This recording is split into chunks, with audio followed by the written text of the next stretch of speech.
नमस्कार छत्रपती संभाजीनगरकरांनो, मित्रांनो मी आज आहे गाडीवाट या गावामध्ये आणि मित्रांनो आपण बघतोय जे या DMIC मधील 6 गावामध्ये 3200 हेक्टर जमीन या ठिकाणी भूसंपादन होणार असून या जमिनीबाबत या सर्व शेतकऱ्यांना काही संदर्भात नोटीस आलेल्या आहेत आणि मित्रांनो या नोटीस आले असताना या गाडीवाट गावामधून जवळजवळ 90% ही जमीन मित्रांनो भूसंपादन होणार आहे।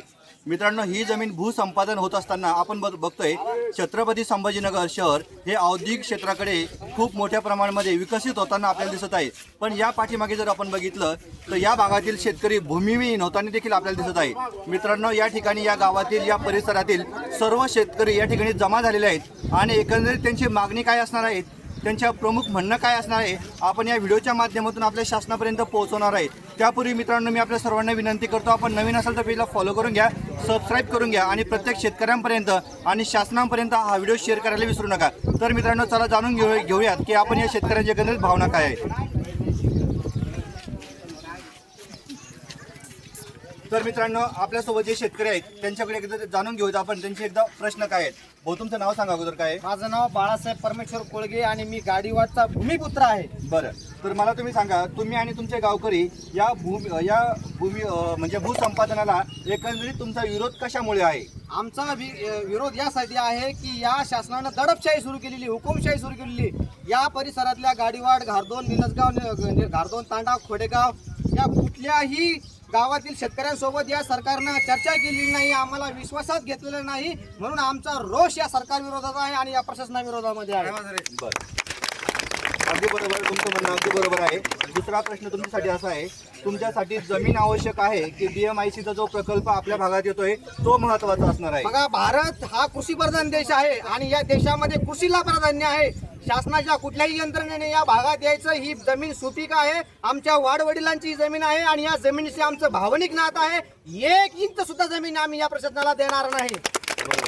या तुमच्या भावनेतून आपल्याला स्पष्ट माहिती होतंय असं की तुमच्यासाठी DMIC महत्त्वाची नाही तर तुमच्यासाठी जमीन महत्त्वाची आहे।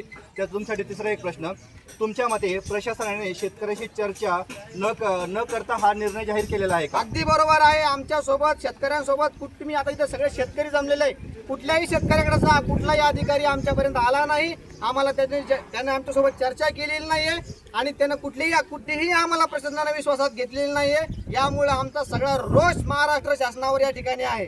बरोबर मित्रांनो, आपण जर बघितलं तर या ठिकाणी या शेतकऱ्यांच्या जे सगळे म्हणणं आहेत यासोबत आपल्या या ठिकाणी सरपंच देखील आपल्यासोबत आपल्या गावचे आहेत, त्या सरपंचाकडे देखील आपण जाणून घेऊयात की त्यांची भूमिका यामध्ये काय राहणार आहे। तर तुमचं स्वागत आहे आपल्या पेजवरती। तर तुमची भूमिका यामध्ये सर्व शेतकरी या भूसंपादनाला DMIC प्रकल्पाला कडाडून सर्व शेतकरी विरोध करताना आपल्याला दिसत आहेत। तर या पार्श्वभूमीवर गावाच्या सरपंच या नात्याने तुमची भूमिका काय असणार आहे? आम्ही बुधवारी ग्रामसभा घेणार आहे आणि ह्या MIDCलाच पूर्ण विरोध करणार आहे। MIDCला पूर्ण विरोध करणार आहे, होऊ देणार नाही। तर मित्रांनो आपण बघितलं या संदर्भात यांच्यासोबत या गावचे सरपंच असतील हे देखील या सर्व शेतकऱ्यांसोबत या ठिकाणी असणार आहेत। तर या ठिकाणी तुमची पुढली भूमिका काय असणार आहे? तर बरं, हां तुमचं नाव काय अगोदर सांगा? माझं नाव शेख गफ्फार पटेल। बरं, का म्हणून विरोध करता तुम्ही DMICला? DMICला बघा, जमीन ही ना आमच्या गावातले समजा जे जमीन करतं, जे पिकवतं, हे दादा पिढ्या झाल्या इथं जमीन पिकवतं, यांचे मुलं बाळ शेती हे उत्पन्न काढूनच यांचे जे उदरनिर्वाह हे जमिनीवर चालतं। यांचे मुलं बाळ आमच्या ग्रामीण भागातले मुलं बाळ हे आई वडील शेतीत कष्ट करतात, उत्पन्न काढतात आणि थोडंफार मार्केटला वगैरे विकून आता थोडंफार आमच्याकडे जमिनी थोडं पाण्या घेण्याचं थोडं स्रोत डोंगर भाग असल्यामुळे थोडं ठीक आहे, आमच्या जमीन चांगल्या पिकू लागल्या, कांदा झाला, ऊस झाला, हे फळबाग झालं, हे उत्पन्न भरपूर प्रमाणात आहे। त्या हिशोबाने आमची शेतकऱ्यांची मुलं बाहेर शिकवायला त्याला जमिनीवर। तुमची एकंदरीत जमीन किती जाते याच्यामध्ये DMIC मध्ये? आमची स्वतःची किंवा पूर्ण गावाची जमीन? पूर्ण गावाची आमची 1100 एकर जमीन जाते। या पूर्ण भागातून 1100 एकर जमीन जाते।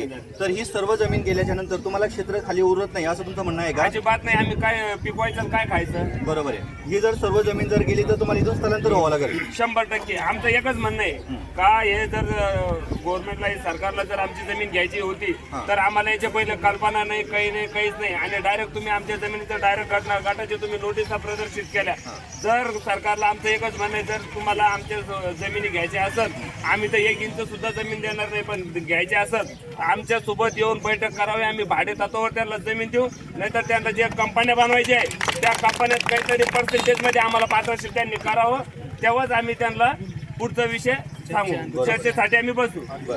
यानंतर आपल्यासोबत आणखी बाळूभाऊ आहेत, ते आपल्यासोबत आहेत. त्यांचं काय म्हणणं आहे ते जाणून घेण्याचा प्रयत्न करूयात. भारत हा कृषीप्रधान देश आहे आणि या देशामध्ये शेतकऱ्याला राजा म्हटलं आहे आणि या राजाला कुठल्याही विश्वासात न घेता या शासनानं काल यांचे सर्व जे गट आहे ते बंद केलेले आहे. आमचा विकासाला विरोध नाही, पण जे तुम्ही शासनाने जे परिपत्रक काढलेलं आहे की आम्ही तुमची जमीन का घेऊ नये, तुटपुंजी भावामध्ये शेतकऱ्याच्या जमिनी लाटून आणि त्या उद्योगपतीच्या करोडो रुपयांना घशात घालणाऱ्या या हा विकास नसून हा एक शेतकऱ्यांचा खून आहे आणि सरकार हे शेतकऱ्याचा खून करत आहे. आज आपण बघितलं तर शेतकऱ्याकडे जमिनी आहे म्हणून त्याच्या मुलाचे लग्न होत आहे. उद्या जर समजा त्या भूमिहीन झाला तर त्या मुलाचे लग्नाची जबाबदारी सरकार घेणार आहे का?